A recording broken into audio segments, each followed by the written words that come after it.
Hello friends, welcome to our channel.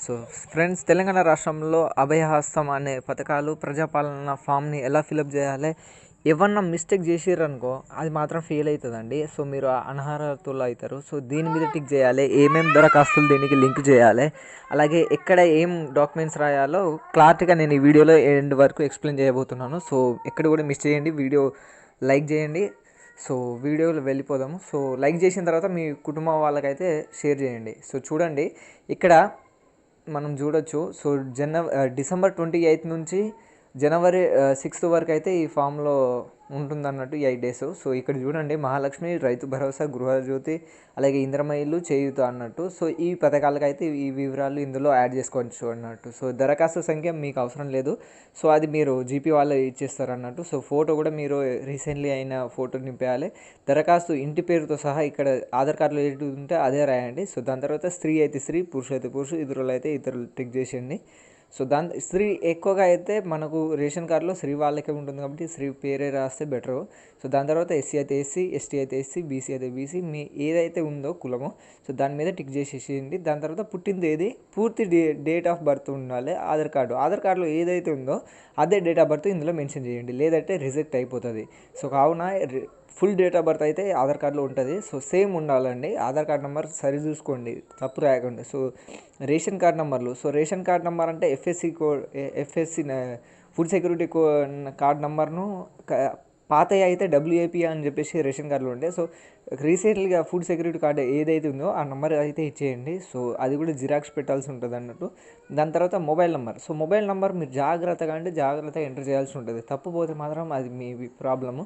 So అది కూడా valid అయి ఉండాలి, అంటే రీఛార్జ్ చేసి ఉండాలి. సో వృత్తి అయితే మీరు అగ్రికల్చర్ అయితే అగ్రికల్చర్, ప్రైవేట్ జాబ్ అయితే ప్రైవేట్ జాబు, లేదా గౌట్ సెక్టర్ అయితే గౌట్ సెక్టారు, ఇన్ కేస్ మీకు రేషన్ కార్డు ఉంటాయి. సో దాని తర్వాత కుటుంబ సభ్యుల వివరాలు అన్నట్టు. సో ఇదంతా అయితే క్లారిటీగా మీరు రాసుకోవాలి. సో దాని తర్వాత క్రమ సంఖ్య, అంటే మీ నలుగురు ఉన్నారనుకో, సో 1, 2, 3 అని చెప్పేసి క్రమ సంఖ్యలు అయితే వేసుకోండి. సో దాని తర్వాత పేర్లు, ఇప్పుడు ఎగ్జాంపుల్ చెప్తాను. నా పేరు సుమన్. సో ఇనిషియల్తో సహా బి సుమన్ అని రాసేసుకున్నా. మా తమ్ముడి పేరు నవీన్, అలాగే మా భార్య పేరు రాశి, అట్లా నేను పేరు రాసుకున్నా. దాని తర్వాత మా మమ్మీతోని దరఖాస్తు పెడితే నేను సన్న అయితే, అలాగే చెల్లి అయితే డాటరు, దాని తర్వాత హస్బెండ్ అయితే హస్బెండ్ అని ఇక్కడ రిలేషన్ పెట్టేయాలి.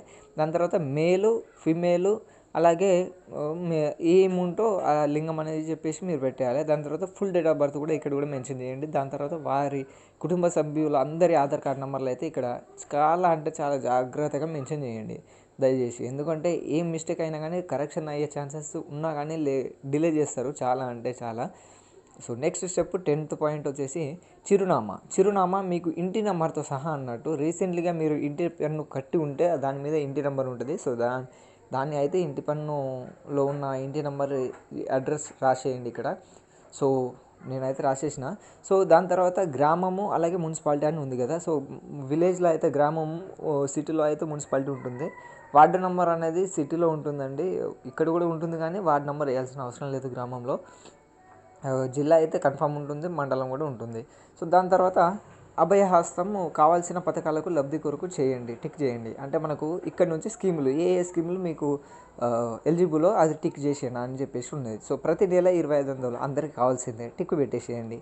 సో దాని తర్వాత సెకండ్ పాయింట్, గ్యాస్ కనెక్షన్ 500కు, అది కూడా అవసరమే అందరికీ, అది కూడా టిక్ పెట్టేసేయండి. ఇన్ కేస్ గ్యాస్ సిలిండర్ మీకు కావాలని కనెక్షన్ ఉంటే కనెక్షన్ నంబరు, అది సరఫరా చేసే కంపెనీ అన్నట్టు. సో కనెక్షన్ నెంబర్ కూడా జాగ్రత్త రాయండి, మీ పాస్బుక్ మీద ఉంటుంది, అంటే గ్యాస్ బుక్ మీద ఉంటుంది. సో ఇక్కడ హెచ్పి అయితే హెచ్పి, లేదా ఇండియన్ అయితే ఇండియన్ ఐఓసి అని చెప్పేసి, లేదా భారత్ అయితే బీపీసీఎల్ అని పెట్టేయండి. దాని తర్వాత సంవత్సరానికి గ్యాస్ సిలిండర్ల సంఖ్య, అంటే ఎన్నిసార్లు యూజ్ చేసుకుంటారా అంటే 12 months అండి. సంవత్సరం అంటే ఎవ్రీ 2 months అని చెప్పేసి 6 పెట్టేయండి, లేదా 5 పెట్టినా పర్లేదు, ఎందుకంటే ఎవ్రీ 3 months కన్నా 2 months కన్నా ఉంటుందండి. దాని తర్వాత రైతు భరోసా పథకము. సో ప్రతి ఏటా ఎకరానికి 15,000 అన్నట్టు. సో రైతు అలాగే కౌలు రైతు చాలా డిఫరెంట్ ఉంది. సో రైతు అయితే కన్ఫామ్గా 1.1 మీద టిక్ చేసేసింది.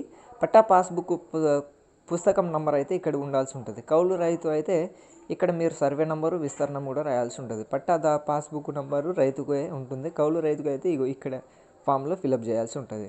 సో నాకు భూమే లేదు, సో నేను 100 డేస్ జాబ్ కార్డు ఉంది నాకు. సో దానికి వ్యవసాయం కూలీకి ఏటా 12,000 ఇస్తారన్నట్టు. సో దానికి ఉపాధి హామీ కార్డు అంటే job card. Job card number అనేది 100 డేస్ బుక్ ఉంటుందండి. సో జాబ్ కార్డ్ నెంబర్ అయితే మీరు ఎంటర్ చేయాల్సి ఉంటుంది అన్నట్టు. సో ఇది ఎంటర్ చేసేస్తే మీకు 12,000 అనేది క్రెడిట్ అయిపోతుంది. ఇది టిక్ పెట్టేస్తే మీకు సరిపోతుంది అన్నట్టు. ఈ మూడిట్లో 3 టిక్ పెట్టినా కానీ మీకు ఏదో ఒకటే ఉంటుందండి. సో దాని తర్వాత ఇందిరమ్మ ఇల్లు పథకము. సో అందరికి కావాల్సిందే. మీకు ఇంటి స్థలం ఉంటే టిక్ పెట్టేయండి. దాని తర్వాత అమరవీరులు అంటే ఉద్యమకారులు ఎవరైతే ఉన్నారో సో వారికి ఇది ఎలిజిబుల్ ఉంటుందండి. అమరవీరుల కుటుంబం అయితే టిక్ పెట్టేసి అమరవీరుల పేరు, వాళ్ళకు సంబంధిత డెత్ సర్టిఫికేట్, ఎఫ్ఐఆర్ ఇవి ఉండాల్సి ఉంటుంది. అంతేకాకుండా తెలంగాణ ఉద్యమంలో పాల్గొన్న వారికి కేసులు కూడా నమోదు అయ్యాయి అప్పుడు. సో అవును అయితే దానికి సంబంధించిన ఎఫ్ఐఆర్ ఒకవేళ జైలుకు పోతే జైలు, ఏం శిక్ష చేసారో, స్థలం ఎక్కడనో పూర్తి డీటెయిల్స్ ఇక్కడ రాయాల్సి ఉంటుంది అన్నట్టు.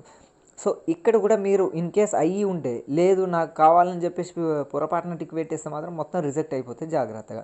దాని తర్వాత గృహజ్యోతి పథకము. సో ఇది చాలామందికి కనెక్షన్ ఉన్న వాళ్ళకి అయితే ఇక్కడ కనెక్షన్ నెంబర్ ఇచ్చేయండి. ఒకవేళ ఈ 200 ఎబోవ్ ఉన్న యూనిట్స్ టిక్ పెట్టేయకండి, ఎందుకంటే అది రిజెక్ట్ అయిపోతుంది. మధ్యలో 0 to 100, అలాగే 100 to 200. దాని తర్వాత చేయూత పథకము. సో ఇది పెన్షన్ అన్నట్టు. సో నార్మల్గా అయితే అందరికీ 4,000 వస్తుంది, అలాగే 6,000 దివ్యాంగులకు వస్తుంది. ప్రస్తుతం పింఛన్ తీసుకున్న వారికి అయితే అవసరం పెట్టాల్సిన అంటే టిక్కులు పెట్టాల్సిన అవసరం లేదు.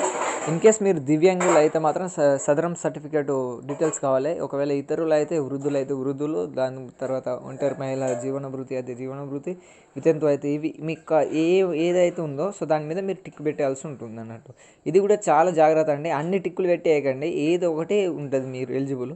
ఇన్ కేస్ మీరు ఎలిజిబుల్ లేకుండా కానీ ఎలిజిబుల్ ఉన్నట్టు అయితే పెట్టేస్తే మాత్రం అది రిజెక్ట్ అవుతుంది. ఎందుకంటే వెరిఫై చేస్తారు మండల్ డిపార్ట్మెంట్ వాళ్ళు కావచ్చు, లేదా గ్రామ పంచాయతీ వాళ్ళు కావచ్చు. సో ఇక్కడ చూడొచ్చు అభయహస్తము అంటే 6 గ్యారెంట్లలో మనకు ఇక్కడ ఏమేమి ఇస్తున్నారంటే మహాలక్ష్మి అంటే ఫ్రీ బస్సు, 500 గ్యాసు, అలాగే 2,500. దాని తర్వాత రైతు భరోసా, చేయూత, గృహజ్యోతి.